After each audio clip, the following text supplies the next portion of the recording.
안녕하세요. 나나예술작업실입니다.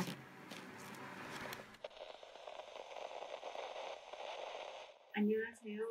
오늘은 산수화로 떠나는 와유를 듣겠습니다. 송수연 강사님은 서울대학교 미술대학 동양화 석사를 졸업하시고 근현대 동양, 서양미술사 등으로 한국문화예술교육진흥원 등 여러 기관에서 활발히 강의와 전시활동을 하고 계십니다. 그럼 송수연 강사님과 그림으로 힐링하는 시간을 가지시기 바랍니다.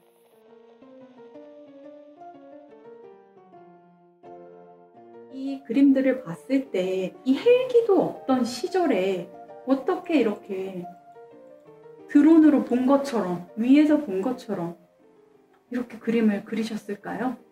겸재정선도 도산서원이라는 그림을 남겼습니다. 어때요? 강세왕 선생님이 그린 거랑은 좀 다르죠? 네.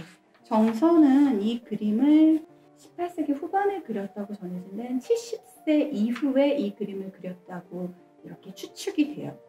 근데 사실 겸재는 1721년, 1734년 그 전에 경상도 지역의 지방관으로 근무를 2번이나 하였는데 그때 직접 이곳을 방문해서 사생해 둔 것을 후에 이렇게 이 그림을 그렸다라고 추정을 하고 있습니다.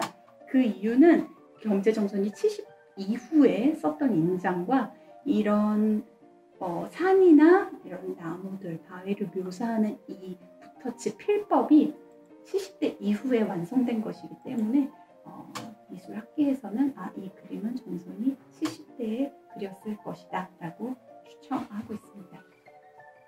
여러분들도 생각을 해보시면 처음 가본 장소를 이렇게 멀리 위에서 한번 그린 것처럼 구도를 그려보세요 하면 잘 안 되실 거예요.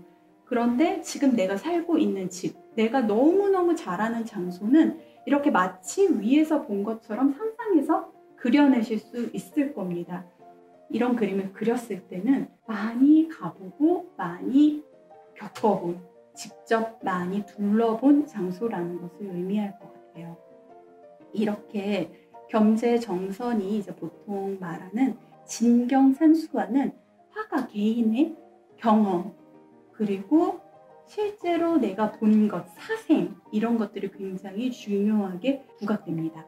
그런 것들을 담아야 돼요. 예를 들면 실경산수화는 실제 우리 조선에 있는 풍경들, 명승지 아니면 내 스승의 집 이런 것들을 담는 어떤 그런 개념인데 반해서 진경산수화는 실경산수화 안에 포함되어 있으면서 거기에 화가 개인의 가문, 그 다음에 화가 개인의 시선을 조금 더 중요하게 담고 있습니다. 그래서 겸재정선이 이제 진경산수화를 완성했다.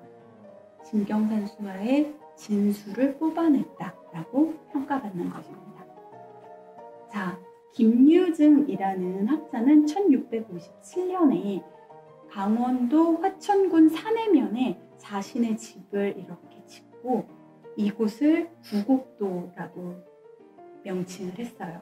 그리고 이제 1682년에 조세걸이라는 화가를 초대해서 내 집을 좀 이렇게 작품으로 남겨다라는 부탁을 했습니다. 네, 그렇게 해서 이제 이 시기 17세기부터는 실제 우리 조선의 풍경 그리고 학자인 내가 꾸민 이런 소우주, 성리학적 이상향들을 작품으로, 산수화로 많이 남겨두게 되기 시작했습니다. 그러면 이제 조금 더 멀리 가봐서 혹시 여기가 어딘지 아시는 분? 자, 힌트는 사이남입니다. 사이남. 예, 단양에 있는 곳이에요. 단양 팔경 중에 한 곳인 사이남입니다. 이 단양 팔경은 퇴계 이황이 단양 군수로 이렇게 근무하던 시절에 사실 퇴계 이황은 그 시기에 굉장히 마음이 우울했다고 해요. 첫 번째 부인, 두 번째 부인, 그리고 둘째 아들마저 다 세상을 떠나서 마음이 굉장히 무거웠던 시기라고 합니다. 이 시기에 단양의 관기였던 두향을 만나게 되는데 그 두향과 여러 곳의 이제 명승지를 유람하게 돼요. 그러면서 이제 거기에서 풍광이 좋은 곳 8곳을 꼽아서 단양탈경이라고 부르게 되었습니다. 그 중에서 사이남입니다. 저희 책에도 나와 있으니까 한번 또 봐주세요. 이런 필터로 그렸는데요. 제가 여기 실제 사이남 모습을 남겼습니다.